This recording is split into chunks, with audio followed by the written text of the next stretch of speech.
ubu kugira ngo abagore n'abagabo bakemure ibibazo ni ukubanza kwerekana ko yarakaye, ni ukwerekana ko byamubabaje, kandi umugabo warakaye hararana ipantaro komera. Ahubwo ndabona aho iminsi igeze muzajya murarana n'amasogisi n'inkweto.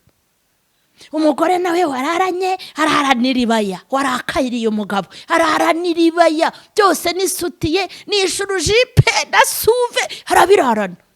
Kandi noneho nyine ahita afunga inguni, umwe akajya iburyo n'undi bumoso, inguni bakaziheza, hanyuma abazimu bakabarara hagati. Ngewe umugore ananiye namuta, maze n'umwana akunaniye Bibiliya ntiyemera kumuta, maze n'umukozi akunaniye burya ntumuta, uramusezerera. Guta, iryo jambo ngo guta, ugatinyuka ukavuga iryo jambo uri umukirisitu. Uzi ijambo ryitwa sheri? Si utunyuguti tunge ingano mve sheri. Uzi ko wagira ngo ni inyuguti ngira ngo 5. Wumvise ukuntu ari dukeya? Ariko iryo jambo umugore warisanga muri telefone, ushobora kumupima umuvuduko ugasanga ntuza tasiyo yazamutse, kandi ugasanga iryo jambo amwandikiye ni ukuri kose. Nta gahunda afitanye n'uwo mukobwa, ntibigeze bateretana, ntibigeze bavugana, ni mwiriwe na mwaramutse. Ariko Satani kuko azi ikikubabaza mugore,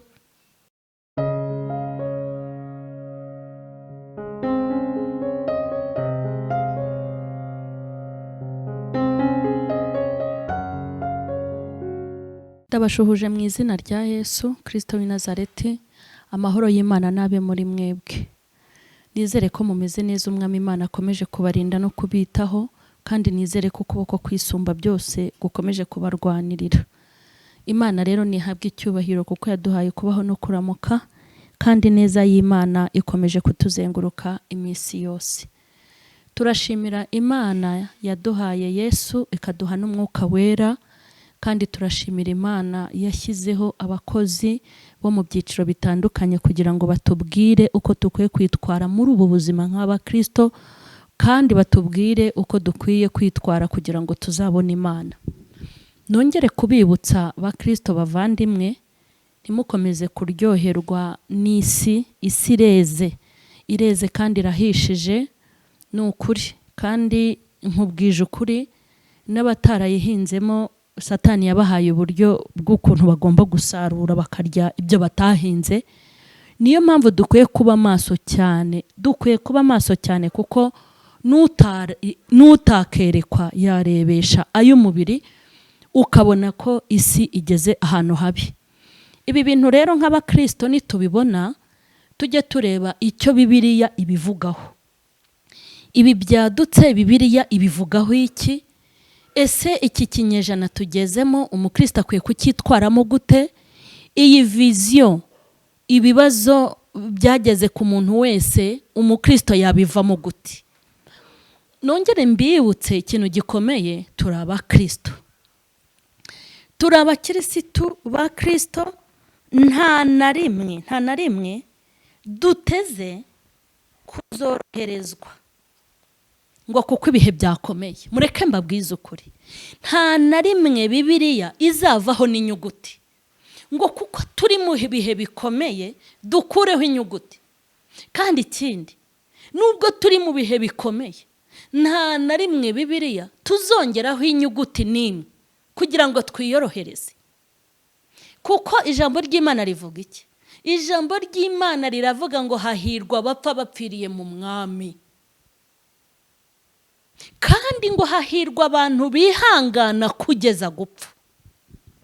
Uyu mwanya ndashaka kongera kubibutsa ko turi abakristo. Ibintu byose bitubaho, mu myanzuro dufata no mu ngamba dufata, tujye tureba ngo Bibiliya ibivugaho iki. Ese umwuka wera ari kubwira iki amatorero? Ibyo ngibyo ntibinahagije. Ujye wicara, ujye mu cyumba cyawe cyangwa muri saro yawe aho ujye uvuganira n'Imana, uyibwire ngo mbese ko nkomerewe, mbese ko mbona isi iri kunyereka iyi nzira, ko n'inshuti zanjye zambwiye ngo mbigenze gutya, ko n'abajyanama banjye bari kumbwira ngo mbikore gutya, ko n'itorero rimbwira ngo ninyura aha. Wowe Mana ya Isiraheli, wowe Mana isumba byose, wowe Mana igenga iminsi n'ibihe, wowe Mana ikomeye kurusha abatware n'abatwarwa, wowe ungiriye nama ki ibi bintu mbyifatemo gute, mbigenze gute? Kuko hari ibintu maze iminsi mbona nanumva ngasanga turashaka kubaho nk'uko n'abandi bose babaho, kandi ntago byakunda. Nimba turi abakristo, ibintu byose tugomba kubibamo, ariko tukabibamo nk'abakristo ku buryo tudatakaza indangagaciro za gikristo.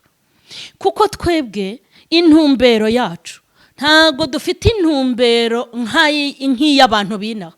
Iyo abantu binaha bamaze kurya bumva ko babishoje, iyo babonye icyo bambara bumva byarangiye, kandi kuba barubatse muri iyi samazu bumva bazayabamo n'ibyo, kuba bafitemo amamodoka bagendamo bakahagira abagore beza n'abagabo beza bumva bo baragafashe byararangiye. Ariko twebwe hari ikintu dutandukanyeho nabo, twebwe hari ibindi byiringiro dufite byo kuzabana n'Imana cyangwa kuzabona Imana. Niyo mpamvu tutagomba kubaho nk'uko babayeho, niyo mpamvu tutagomba gufata imyanzuro nk'iyabo, niyo mpamvu tutagomba kugendera mu buzima nk'ubwo barimo. Tugomba kugira itandukaniro byange bikunde, nubwo tugira ibyago nk'ibyabo ndetse tukabibarusha, nubwo intambara zibageraho natwe zitugeraho twasenze, ariko uburyo tugomba kurwana ntago intwaro zacu ari nk'iz'abantu, kandi ngo izo ntwaro zitari nk'iz'abantu mu maso y'Imana ni intwaro zigira imbaraga. Imana nihabwe icyubahiro.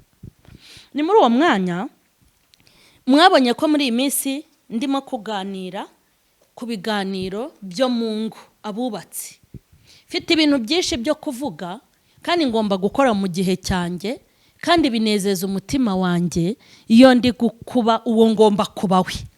N'umunsi napfuye Imana ihabwa icyubahiro, n'umunsi navuye muri ubu buzima, umunsi navuye muri uyu mubiri, umunsi nzaba ndangije urugendo, umunsi nzaba maze gukora ibyo nagombaga gukora, ntago nzagira ipfunwe mpagaze mu maso y'Uwiteka no mu maso y'Imana, kuko mu isi nzaba narakoze ibyo nagombaga gukora. Niyo mpamvu ndi mu isi, ibyo ngomba gukora ndabizi, ngomba kubikora kandi nkabishyiramo imbaraga.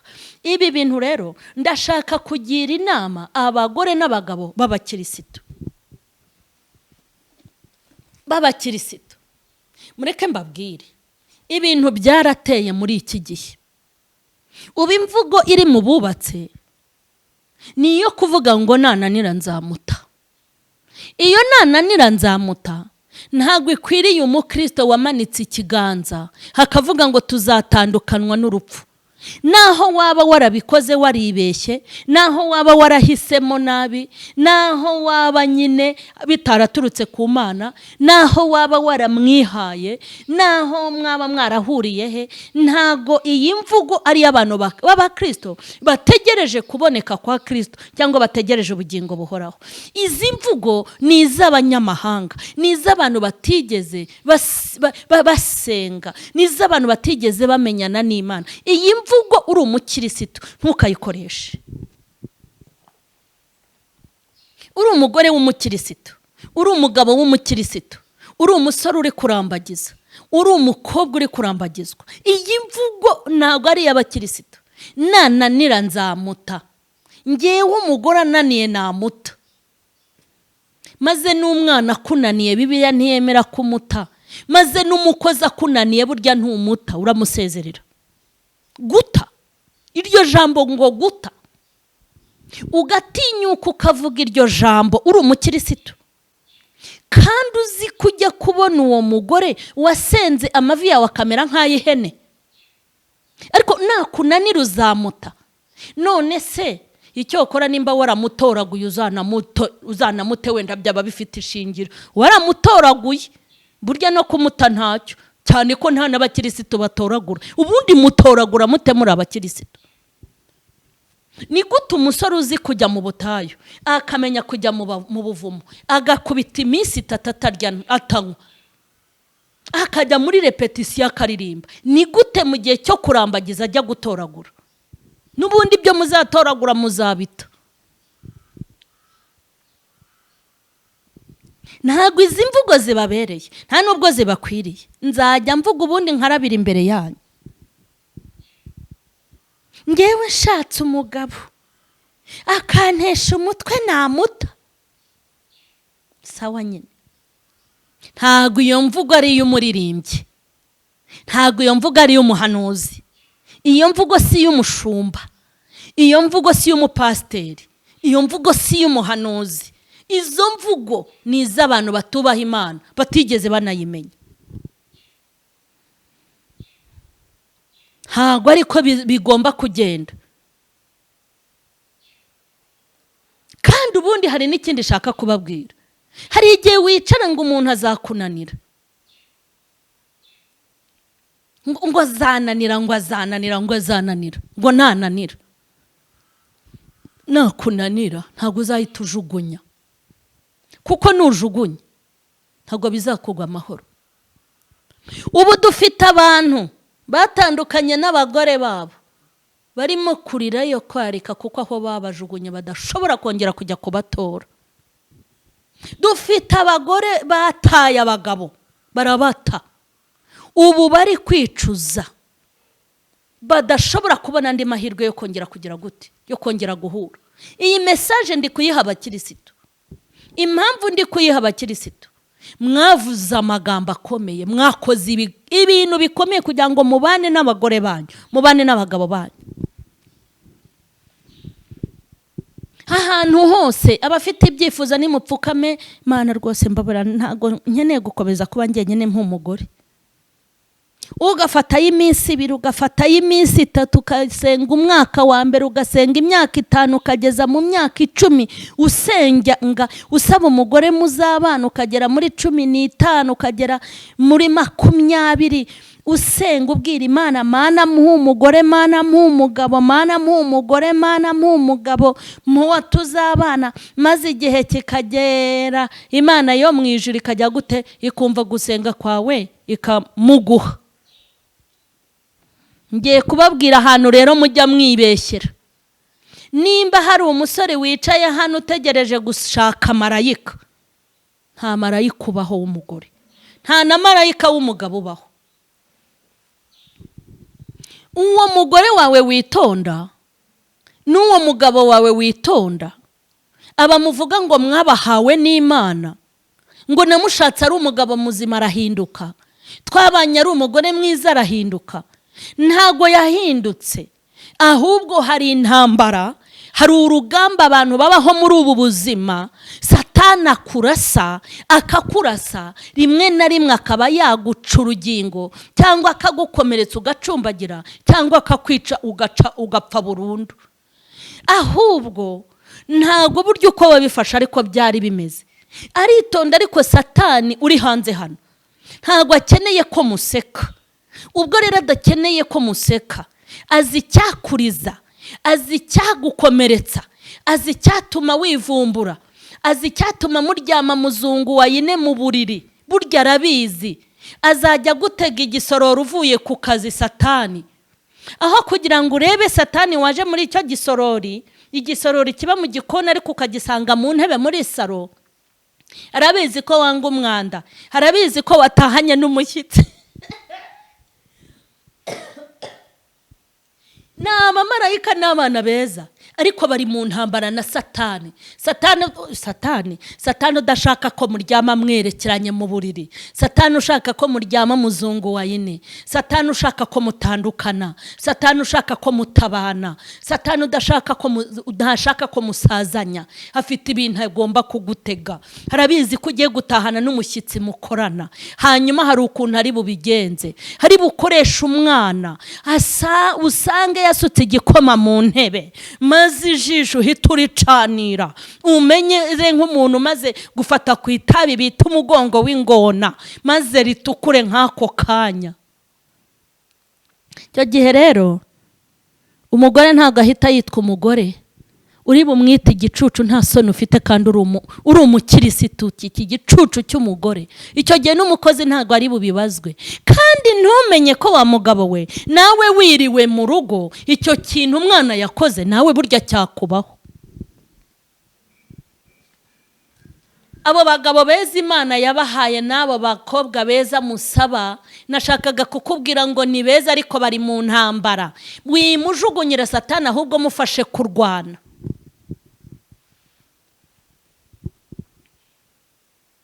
Satani azi ibintu agutegura umugore, hazi ibintu agutegura umugabo kugira ngo murakaranye, kugira ngo murare mutavuze, kugira ngo urare utariye, kugira ngo mufate imyanzuro, kugira ngo ka gakobwa kaguterese ku manywa ejo noneho uzagasubize wari wihagazeho. Cya kigore cyakubwiye ngo uzaze ukirebe, kugira ngo uzajye kukireba. Kandi shitani yagutandukanyije n'umugabo wawe cyangwa n'umugore wawe, ahita kwereka muri telefone yawe uwakubera umugore bigakunda n'uwakubera umugabo bikemera, ariko burya yaragushutse. Ubu se nta bantu bagiye bagata abagabo babo abandi bagata abagore bakizera abandi babuze byose nk'ingata imennye?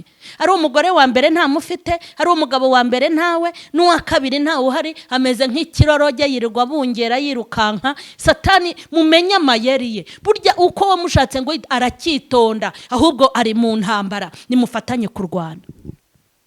None ubu koko hari umusore cyangwa umukobwa wicaye yumva yuko azashaka umuziranenge batazigera bagirana ikosa? Ntawe uzabona, dore singiye kugushuka. Uwo uzashaka wese, iyi si turimo ni iy'urugamba kandi ugomba kurwana. Noneho mu ntambara uri kurwana, ujye urwana ku mugabo wawe, urwane no ku mugore wawe. Ntawe upfusha uwo atarwajije. Kora ibyo ugomba gukora, kora ibyo ugomba gukora mu gihe cyawe, ubu ugomba kuba we. Satani azi ibintu bikurakaza. Satani yashatse gutega umugore. Mureke mbabwire, hanze aha hari abagore, hari n'abakobwa bahawe akazi basinya kontara, abandi bahabwa ibiraka byo gusenya ingo. Kandi ntushobora kubarabukwa. Baba mu makorari, baba mu bavugabutumwa, n'aha kuri YouTube barahaba, baba mu nsengero, baba mu bahanuzi, baba mu byiciro byose, ariko bahawe misiyo zo gusenya ingo.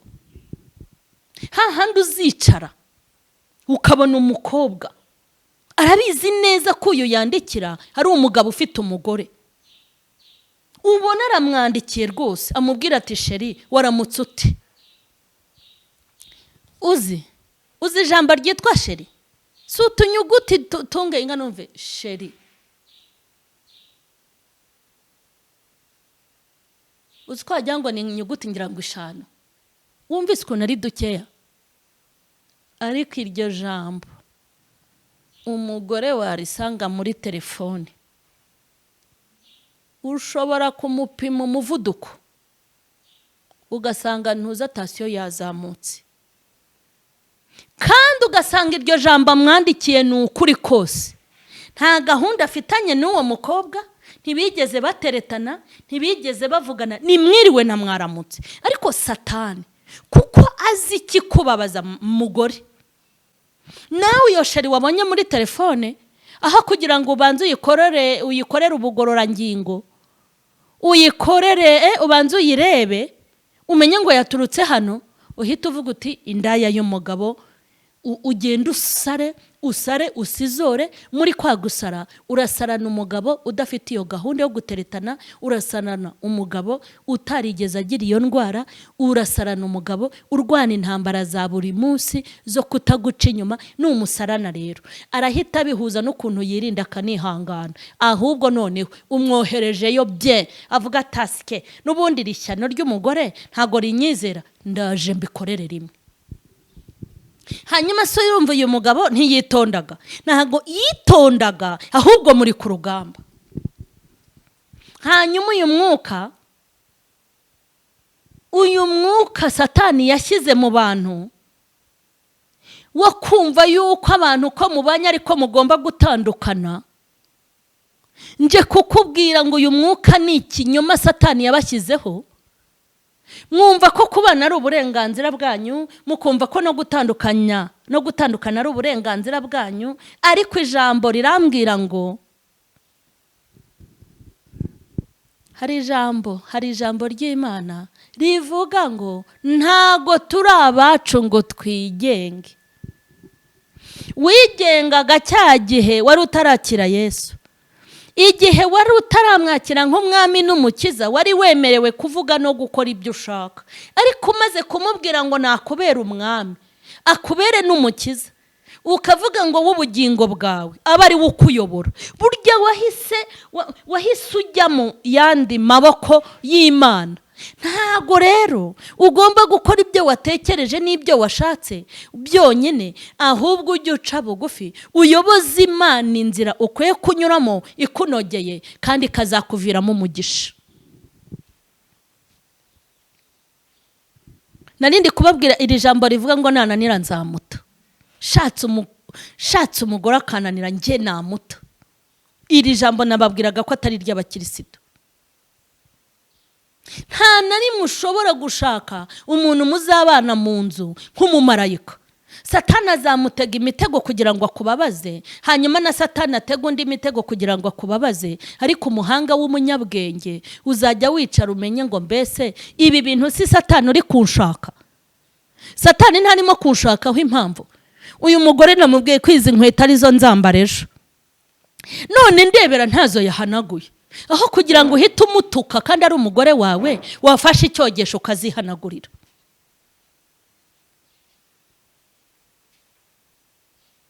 Muzi ko abagore n'abagabo bagira ibintu bapfa bakanapfa yuko ngo yanze kumuha uruhushya. Yanze kujya kumuruhushya rwo kujya muri fete runaka, yanze kumuruhushya rwo kujya gusura runaka, yanze kumuruhushya. Ubundi umugabo ataguhaye uruhushya rwo gukora ikintu runaka, icyo kintu ni ikintu cy'ingenzi cyihutirwa ku buryo utagikoze hari ibintu byakangirika mu rugo rwawe. Erega hari umuntu utasura ntibigire icyo bitwara kuri uwo munsi, ukazamusura mu kindi gihe. Umuntu mwangire ko wapanze gusurana na mugenzi wawe akakwima uruhushya, ibyo bitume haza intambara n'intonganya. Ari uwo muntu ugiye gusura n'umugabo wawe, igifite agaciro ni iki? Impamvu mbigisha ibi ni iyihe? Ubu ngubu muraje mwandike ngo wowe kubivuga byarakunaniye. Ntacyo, reka mbyemere ko byananiye. N'ubundi muri iyi si ntawe ushobora byose. Fite ibyo nzahemberwa, fite n'ibyo ntazahemberwa. Ariko reka nze nkubwire muri iri jambo, buri wese mu ruhande rwe, ujye urwana urugamba, urwanirire mwene so, urwanirire mugenzi wawe. Nimba nanjye byarananiye, nanjye ibyo nshoboye kubahugura ndabishoboye, none se nzabure byose nk'ingata imennye?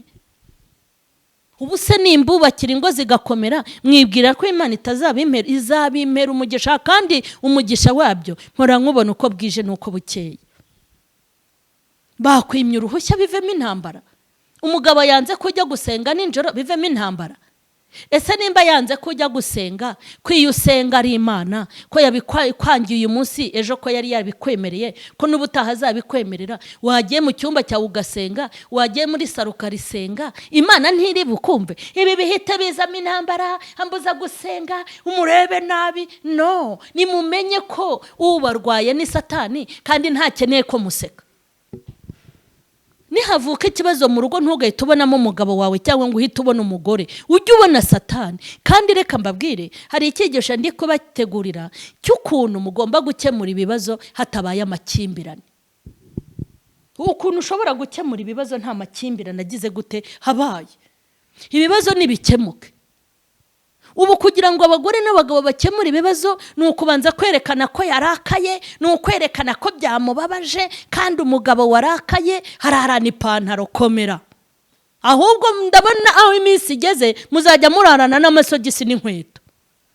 Umugore nawe wararanye hararanira ibaya, warakayiriye umugabo hararanira ibaya, byose nisutiye nishurujipe na suve harabirarana. Kandi noneho nyine ahita afunga inguni, umwe akajya iburyo n'undi ibumoso, inguni bakaziheza, hanyuma abazimu bakabarara hagati. Rugamba, nimumenye ibyo murwana nabyo, uwo mugabo yari kuzakubera ikamba, uyu mugore yari kuzakubera ikamba. Nimumenye ibyo murwana nabyo. Kandi nimureke mbabwire, intambara zanyu mugomba kurwana nimuzirwane, kugira ngo izo mutazabasha kurwana zizarwanwa n'Uwiteka. Nkubwije ukuri. Ariko urugamba ukwiye kurwana ntabwo Imana igize irwana. Nimba buri Imana igiye kurwana intambara, mwenyewe yagiye kurwana areba intambara zabananiye, akareba ibyo mudashoboye. Ariko ibyo mushoboye ntashobora kubyinjiramo. Ni wowe ugomba kurwana nabyo. Imana ntijya irwana intambara z'amafuti, irwana intambara zikomeye. Hahandi Satani ashaka kurusenya, hakarusenya ntacyo ashingiyeho. Umugabo akaguhimbira ibintu, umugore akaguhimbira ibintu utigeze ukora, Satani agahaguruka. Aho sinakubwira urwo urwana, ruraruba ari urugamba rw'Imana. Iyo Satani yagabye igitero kimwe utabasha kurwana, ni Imana izajya irwirwanirira. Ariko izo mushoboye nimuzirwane. Satani afite ibintu yereka abagore, agira n'ibyo yereka abagabo. Hari ukuntu Satani aganiriza umugore, hakamubwira ati uyu mugabo ugejeje aya masaha atarataha, buriya wibwiye ko uyu mugabo akiri mu kazi. Ariko ntago witegereje abagore bakorana ngo urebe ukuntu baba biyambitse nuko bameze. Hanyuma umugore agahita rero Satani amwereka utuyira wakasemo, agahita amubwira ati yego yavuye mu kazi, buriya yahise akatana na wa mukobwa bakorana. Satani akabimuganiriza. Hanyuma bahise bajya kurya inkoko, bavuye kurya inkoko bakatira muri rogi. Yego niho bari. Umugabo rero yataha ya kaga filime abazimu bazaniye umugore yicaye ategereje umugabo, yakatiye muri rogi, yabigenjeje gutya, mu mafaranga ya mariye indaya. Umugore noneho nyine amatama agahita yagira nka cya kirindazi cyitwa ngo nzaba ndwubaka, agahita amatama yagira gutya, agahita arakara. Ariko sereka nze nkubaze, ni gute ufata umuntu ugapanga ukuntu yagiye muri rogi utamufatiyemo, ugahita upanga n'uwo bajyanyemo, hanyuma ukanabishyira mu bikorwa ukanarakara nk'uwabibonye? Ibi bintu ko kubona ari byo? Uzi ko ushobora kurakara ngo yagiye muri rogi kandi wenda ipine ryamupfumukiyeho ku muhanda? Uzi ko ushobora kumurakarira ngo yagiye muri rogi kandi wenda yanze gutaha imbokoboko mu rugo, yabanje kuguza bagenzi be kugira ngo atahe afite ikintu ashyira umugore n'abana? Mwabagore mwe, uzi ko ushobora kumurakarira ngo yaje mu rugo kandi yagiye kudiriringa iby'akazi na bizinesi izabagirira umumaro? Ntimugahoboke, ntimugafuhire ubusa. Nubona n'umugabo akoze ikosa, ujye urimubaza utuje, ntukamujagarareho. Abafite ibyamujagarayeho, ushobora kujagarara ukamujaganyura, noneho akagirayo rimwe na rizima, akavuga ati reka njyeyo ndebe icyo ngira. Ubundi se usibye kuvuga nk'ingunguru imwe batogosa ku musozi itarimo ikintu ukabomborekana, nta ngumi wamutera, nta jido wamujidura, ntiwamusohora muri iyo nzu, ni ukubomborekanya gusa. Ubundi ko udafite arya nk'umurwayi wakize gukemura ibibazo hatajemo amakimbirane. Satani afite ibyo azakwereka. Hazakwereka ukuntu umugore wawe ari mwiza, hakwereka ukuntu abagabo bose bamureba nka kumwe nawe wirirwa ureba abagore bose, hakwereka ukuntu baba bamuterese, nakubwira ngo agiye muri repetisiyo, urebe ukuntu yagiye kwihurira n'abagabo baririmbana, nibatinda gutaha kubera repetisiyo n'inama, bakubwira ukuntu bamwegetse ku gikuta cy'urusengero, dayimoni akuganirize. Tubundi biriya bigabo bireba kuriya, iyo bimubonye ubona birekeraho, hakubwira ati ubu ngubu nyine bari kuhatwika, hanyuma nyine hashye. Hanyuma umugore yiviriye muri repetisiyo, nta n'ahandi yakatiye, nagera mu rugo asanga urareba nk'intara. Mwiriwe papa Runa? Niriwe nyine. Ese wabaye iki ko mbona urakaye utari kuvuga neza? Wabaye iki? Nabaye iki? Si cyo nabaye ntukizi. Gamerita mukesha Imana. Ariko noneho abakozi b'Imana, abantu babatijwe rwose, se ubundi ubu bazabasubiramo? Ubu mubona hari andi mazi bazongera kubanyuzamo? mwamenye ibintu murwana nabyo. Iyaba wari uzi agaciro k'umugabo wawe, iyaba wari uzi agaciro k'umugore wawe, ntago wakamufashe gutyo, nta nubwo byakarangiye gutyo. Ahubwo Satani yarakurebye, arakwitegereza, abona ko umugore wawe ari ubugingo bwawe, abona ko umugabo wawe ari ubugingo bwawe, ashaka kubugutesha, hazanye ibikorwa n'ibimenyetso bye by'ubugome. Maze nawe rero ureba hafi, uramwumvira, hanyuma umugambi we arawusohoza. Ubu muri divorce. Arawusohoza, murashaka kugabana ngo mutandukane. Umugambi arawusohoza, ubu umwe arara mu cyumba cye n'undi akarara mu cye. Satani umugambi arawusohoza. Ubu wamaze kwishakira umugabo ku ruhande, nawe wifitiye undi mugore ku ruhande. Imigambi ye yarayishohoje. Nicyo yashakaga kukwica, utunga abagore babiri, urari mu cyumba cyawe, ujye urara witsa imitima, ujye ugenda umeze nk'igihaha. Imigambi ye yarayishohoje. Ariko mujye mureba kure, urebe uti Satani ari gushaka iki? Ese ko bigenze gutya? Ikosa rimwe ry'umugore wawe ntago rikwiye kwica ibyiza byose agukorera ku manywa na nijoro. Iyo sheri wabonye muri telefone y'umugabo wawe yikica inkwano yagukoye, yikica ibihe byiza mugirana. Hoya ntago bikwiriye ko mukingurira Satani ngo akore ibi bintu. Mwikishinga abantu basezeraniye mu mabuwate, mwikishinga abahuriye mu mabarabara, mwibishinga kuko mwe mwamenyaniye mu rusengero kandi mwarambuye ikiganza. Ya magambo akomeye watuye ku mugore wawe, ukamubwira ngo mubyaye mutabyaye muzatandukanywa n'urupfu. Ya magambo watuye uvuga ku mugabo wawe, Imana burya yarabyanditse. Ntago biri mu gitabo cy'itorero gusa, ntago biri mu murenge mwasezeraniyemo wonyine, ahubwo no mu ijuru burya birahari.